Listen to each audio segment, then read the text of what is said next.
Did you know that Spider-Man had his own Subway Surfers-esque runner game? Yeah, Spider-Man Unlimited was a mobile game made by Gameloft that I'm sure many of you had and downloaded back when it came out in September of 2014. But for those of you that haven't, Spider-Man Unlimited was a game about running throughout New York City while collecting vials with a yellow liquid in them that definitely wasn't pee, and beating up any villains or enemies that get in your way. If you've played Subway Surfers or Temple Run, you know how to play this game. This game had such a super cool aesthetic. Everything looks super comic booky, all the character models have outlines. Yuri Lowenthal even voiced Spider-Man in this game, the same one who voices him in the PS4 game. Alright, Gobby, you know the drill. Take off that mask and hey, did you get a new outfit? It gets even cooler when you realize that you're not limited to playing as just one Spider-Man either. You could pretty much play as any Spider-Man that wouldn't break several laws to show up in this game. In fact, I'm just gonna name a bunch of random obscure spider people, and I guarantee you that they show up in this game.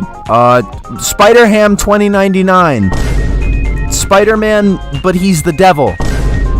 Steampunk Spider Lady. Spider-Man, but he's a weird-ass priest for some reason. Stay away from him, he might grab you. Spacesuit Spider-Man. Spider-Man in his underwear. This is how deep the references in this game are. But of course you have the classics. You have Peter Parker, a bunch of alternate costumes, other Spider-Men like Miles Morales, Spider-Man 2099, or Spider-Man Noir. This game deserves the title of Spider-Man Unlimited way more than the TV show. The amount of Spider-Man in this game really is close to unlimited. There's also a surprising amount of non-Spider characters, like Black Cat, Nick Fury, or Silver Sable, which is weird because they can still do all the Spider-Man stuff that you can do in this game. I guess Pete's lending out his web shooters now. But less weirder characters you can play as show up, like Venom and Carnage. Pretty much any symbiote character you could ask for is here. Literally any character that's even sneezed in the direction of a spider is here. But now that I've greased this game up for you, I bet you really want to boot up the App Store and go and look for it. But you can't. The game is discontinued and it is now inaccessible to the public. That's such a shame because this game was genuinely so much fun, and it played a huge part in the later years of my childhood. I'd sit in class playing Spider-Man Unlimited instead of listening to my teachers, which is probably why I'm a YouTuber instead of a doctor or something. It's such a shame because Spider-Man is a character that works so well within the settings of a runner game. He swings, he crawls, he runs along buildings, and Spider-Man Unlimited takes advantage of this. You see, you don't just run in this game. You can do everything else Spider-Man can too. When Spider-Man runs to the end of a building, you'll be forced to jump off and swing until the next building. This is done by holding your finger on the screen and releasing to swing and to not swing, etc. The crawling isn't as impressive, you just tilt your phone out of the way to move Peter out of the way of falling debris that's flying at you for some reason. These same tilt controls come back when you have to leap all the way down to ground level too, and it's just as finicky. Honestly, this is the mobile game genre that was really meant for Spider-Man, and I'm still really sad to see it gone. Even if I miss it so, I will have to admit that some of the Spider-Men in this game are really odd looking. Like, I get it, some poor Gameloft employee has to stay overnight and design 15 million Spider-Men. Some of them are definitely gonna look a little funny. I'm still gonna point it out though. I don't know what they were smoking while making this, but for some reason the classic suit just has this weird ass mask. It's definitely due to how long the lenses on the mask are, but despite it looking weird, I don't think it's the worst thing in the world. It's still pretty charming. I appreciate how the lenses have a shine to them. Except for some reason, almost everyone else in this game who wears a classic Spidey mask has a way better set of lenses. Cyborg Spider-Man's mask looks awesome, and on top of that, his classic suit looks way better than the main one. Winter Spider-Man's mask isn't too much to comment on, I just think it fits his face well and the lenses have a nice shape. Spider-Man India, Spider UK, and even Spider-Punk have debatably better looking masks than Peter's does. Spider-Man 2099 gets both of his costumes done wrong in this game, oddly enough in the same place, his back. The black 2099 suit has a weird spider on the back, and the white suit just has the same logo on the front as the back. I'm not sure if I'll be able to get a reference photo for this to prove it, but just trust me, I had this suit in this game. Miles' mask looks like poopy. It suffers from the same issues that Peter's does, but at least Peter's mask had some effort put into it. These lenses just look kind of drawn on, and they don't really fit well at all onto his face. They're just too long and lack sharp curves. They've got some pretty cool variants from Peter's closet at least. Some of my favorites are the Spider Armor suit, the Future Foundation, Ends of the Earth, Parker Industries, and the Iron Spider suits. All of these costumes have such bright and vibrant color palettes, and I really enjoy how they're designed. They also have maskless variants for some of these characters too. Miles, Gwen, MJ, Mayday Parker, all have versions of their suits maskless, with their pretty faces all on display. Gwen and Mayday, weirdly enough, look like Disney princesses. It's kind of freaky because their faces look like the most detailed things in the game. It's genuinely shocking how many playable characters are in this game. Not only that, but several other alternate Spider-Man suits too. Just watching videos of people looking through all the suits in this game is a pretty decent investment of time. Speaking of suits, how do you unlock Spider-Man in this game? You obviously don't have all the Spider-Man from the jump, so you gotta unlock them. So how do you do it? Stupid ass lottery games. So essentially there's two forms of currency in Spider-Man Unlimited: piss vials and kidney stones, also known as ISO 8. These crystals are super hard to come across, and it'll cost you about 25 to 50 if I remember correctly to unlock a new Spider-Man.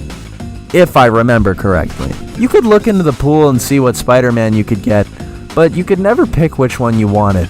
If you got the one you liked, awesome. If you don't, the game says fuck you, give me 25 more, or go outside and go get some. Or steal your mother's credit card. It's not like it was too hard to get ISO 8 when the game was popping. There were events that would happen that would correspond with ongoing real-world events involving Spider-Man. There was a Venomverse event that made it so the symbiotic characters I mentioned earlier could be playable. There was a Spider-Man Homecoming event too, which even spawned a real-life arcade cabinet that runs a heavily edited version of Spider-Man Unlimited. It features two skins that were added to Spider-Man Unlimited for the Spider-Man Homecoming movie release: the Stark suit and the Homemade suit. Also, this arcade game sucks. All you can do is press one button to move Spider-Man out of the way in time. I played it. I hate it. There was even an Infinity War event where Thanos was put into the game as a boss, along with the Iron Spider costume from the MCU movies. Guys, look. Spider-Man can beat Thanos in long-lost game Spider-Man Unlimited. So, sorry guys, Spider-Man solos. He solos, he beat Thanos, he solo. But then after that, things went really quiet for Spider-Man Unlimited. A new Spider-Man movie was coming soon, one that looked like it was even more of a love letter to the Spider-Verse than even the mobile game itself was. But there were no events in sight for the game. I knew something was wrong, and I knew that this silence could mean the end for Spider-Man Unlimited. And I was proven right. Spider-Man Unlimited was quickly discontinued, and as far as I can tell, there was no reason given to the public either. And that's just depressing. This game shut down at a time where Spider-Man was on top of the world in terms of superheroes. He just got his first animated movie. The first installment in his AAA video game franchise just dropped. He was a huge part of the new Avengers movie. He was at the top of his game. There was a market for this game out there somewhere, and there were still many avenues gone unexplored.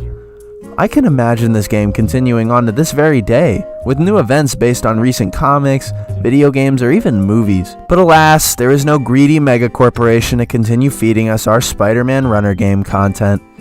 Gameloft and Marvel parted ways, and we were left with a small, yet nostalgic hole in our hearts. But wait.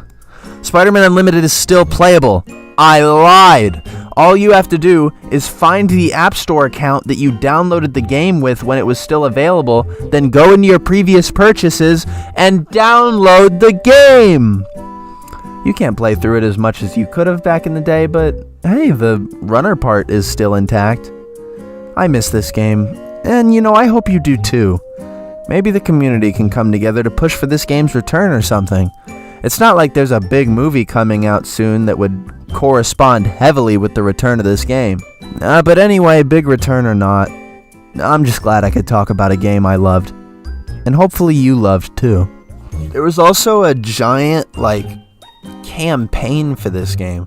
I remember it was 6 worlds long. Each world was dedicated to one of the Sinister Six members. This game had a plot. So the plot was that several members of the Sinister Six were coming down into Spidey's main dimension, and they were looking for ISO 8 or whatever.